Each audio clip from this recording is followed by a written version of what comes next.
Намайг таньж байна уу? Би бол Монголын хамгийн баян залуу.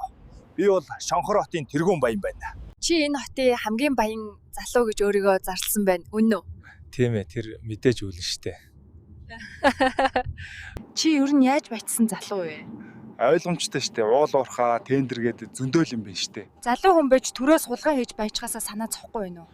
Чадж байгаа юмд юунд нь санаа зовно гэж. Чи уурлаад байх юм байхгүй. Би чамайг ч худалдаад авч чадна шүү.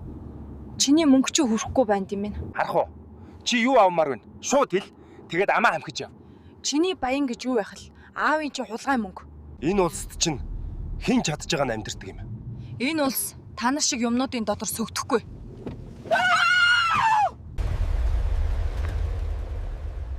Новш гэж явж ясныг мартаад уурандаа өсөрч угаад өөх гэж байна.